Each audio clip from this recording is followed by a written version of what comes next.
The first time I walked into that hospital room, I could feel the way everyone looked at me like I didn't belong there. Like I was just another new nurse they'd have to babysit for a week before I either quit or got reassigned. My name is Emily Parker, and that morning was supposed to be my first quiet shift in the neurology wing, the kind where you check monitors, change IV bags, and try not to get in the way of doctors who barely remember your name. The patient in room 314 had been unconscious for 3 months after a violent accident, and according to the chart, there was almost no chance he'd wake up. The senior nurses spoke about him in low voices, like he was already gone, like he was just a body attached to machines. When I stepped inside with my clipboard, one of them sighed and said, "You can take this one, Emily. It's easy. He doesn't move." The room was quiet, except for the steady rhythm of the heart monitor and the faint hum of machines. The man lying in the bed looked younger than I expected, maybe mid-30s, his dark hair slightly messy against the pillow, his face pale but calm. I checked the monitors the way I'd been trained, trying to ignore the feeling that someone was watching me from the doorway where two nurses whispered to each other. "First week," one of them murmured. "Let's see how long she lasts." I pretended not to hear them and focused on the patient instead, adjusting the IV line carefully and checking his pulse. His name on the chart was Daniel Hayes. According to the file, he had no immediate family present, only a corporate lawyer who handled medical decisions. That was strange, but hospitals see strange things every day, so I didn't question it out loud. Still, as I stood there, something about the room felt off, like the air itself was heavier. I leaned closer to check the oxygen line, and that's when I noticed something that made me pause. His fingers had moved. At first, I thought I imagined it, maybe just a reflex, the kind doctors say doesn't mean anything. I glanced back at the door where the nurses were still talking quietly, clearly uninterested in what I was doing. Slowly, I looked back at Daniel's hand resting on the sheet. The fingers twitched again. My heart skipped. According to every report in his chart, that shouldn't have been possible. I stepped closer, my pulse suddenly louder than the machines around us. "Mr. Hayes?" I said softly, even though I knew patients in deep comas couldn't hear you. The room stayed silent for a moment that felt like forever. Then, very slowly, his eyelids trembled. I froze, staring at his face as the machines beside the bed began to beep slightly faster. My first instinct was to call the doctor, but something stopped me. Because in that exact moment, the man everyone believed would never wake up opened his eyes and looked straight at me. And the first thing he did was whisper my name. For a second, I couldn't breathe, because there was no possible way the man in that bed should have known my name, especially when it was my very first shift in that wing, and I hadn't even introduced myself yet. His eyes were slightly unfocused at first, like someone trying to wake from a long dream, but they were definitely open, definitely aware, and definitely looking straight at me.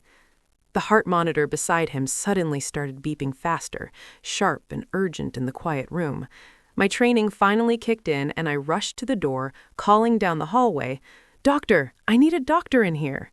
The two nurses who had been whispering earlier rushed in behind me, their expressions instantly changing from bored to stunned when they saw Daniel Hayes awake and trying to move his head. One of them actually muttered, "That's impossible," under her breath.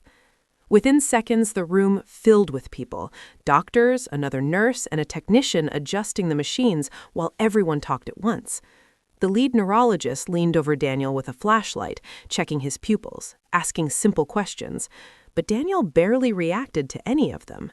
Instead, his eyes kept drifting back to me, standing near the end of the bed, like I wasn't sure if I should stay or disappear.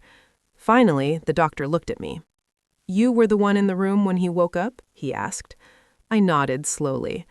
"Did you say anything to him?" Before I could answer, Daniel's voice rasped again, weak but clear enough that everyone heard it. "Emily." The room went silent. Every head turned toward me like I'd suddenly done something suspicious. One of the nurses frowned. "You know him?" she asked. "No," I said quickly, shaking my head. "I've never seen him before." That was the truth. At least, the truth everyone in that room believed. The doctor didn't seem convinced, but was too focused on the miracle in front of him to argue. "Let's stabilize him first," he said, giving instructions while machines were adjusted and a new IV bag was connected.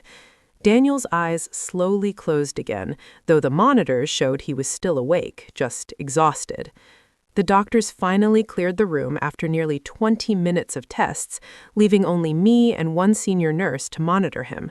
The moment the door shut, she crossed her arms and looked at me like she was trying to solve a puzzle.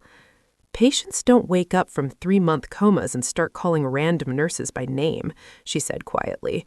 "So either you've met him before, or something strange is going on." I didn't answer. Instead, I stared at the chart clipped to the end of the bed, pretending to review the numbers while my thoughts raced. Because the truth was something I hadn't told anyone in that hospital yet. Not the doctors, not the nurses, and definitely not the lawyer who kept calling the front desk every week asking about this patient's condition. 3 months ago, before Daniel Hayes was brought here unconscious, I had already seen his face, and if the people in that hospital knew where, everything about that room would suddenly make a lot more sense. The senior nurse kept watching me like she was waiting for me to slip up, but I stayed focused on the monitors, pretending to review Daniel's vitals, while my mind replayed the moment he had whispered my name. 3 months ago, before he was the coma patient in room 314, Daniel Hayes had walked into a small clinic across town where I had been finishing my final nursing internship. I remembered it clearly because he hadn't come in like a normal patient. He had looked over his shoulder twice before even stepping inside. His voice had been low and urgent when he asked for a private room, and after the doctor left for a moment to grab his chart, Daniel had looked straight at me and said something I hadn't understood at the time. "If anything happens to me, remember my name." I thought he was just another paranoid patient, maybe someone involved in business trouble or family drama, but the way he said it had stayed with me. The next day, I heard on the news that a man named Daniel Hayes had been found unconscious after a supposed accident, and he was transferred to the very hospital where I had just started working. At the time, I assumed it was coincidence. But now, standing in that quiet hospital room with the machines humming softly around us, coincidence suddenly didn't feel like the right word anymore. A soft movement from the bed pulled me back to reality. Daniel's eyes slowly opened again, clearer this time, and he looked directly at me like he'd been waiting for the room to empty. His voice was barely more than a whisper. "You remember," he said. It wasn't a question. I stepped closer, my heart pounding so loudly I was sure he could hear it. "You shouldn't be talking," I said quietly, glancing toward the door to make sure no one was coming. But Daniel shook his head slightly. "Listen, carefully." His breathing was weak but determined. "The accident wasn't an accident."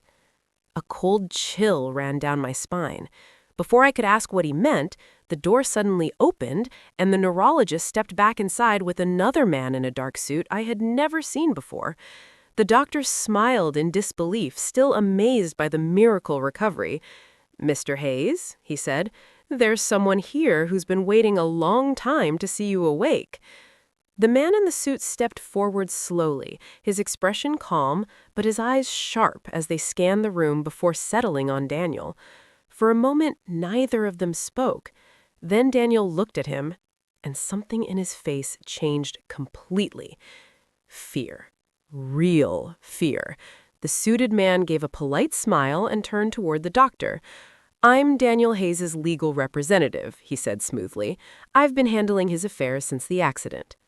I felt my stomach drop, because the moment Daniel looked back at me, I understood something the rest of the room hadn't noticed. The man claiming to be his lawyer was the last person Daniel Hayes wanted to see. And judging by the way Daniel's hand weakly grabbed my wrist before anyone noticed, waking up might have just put his life in even more danger.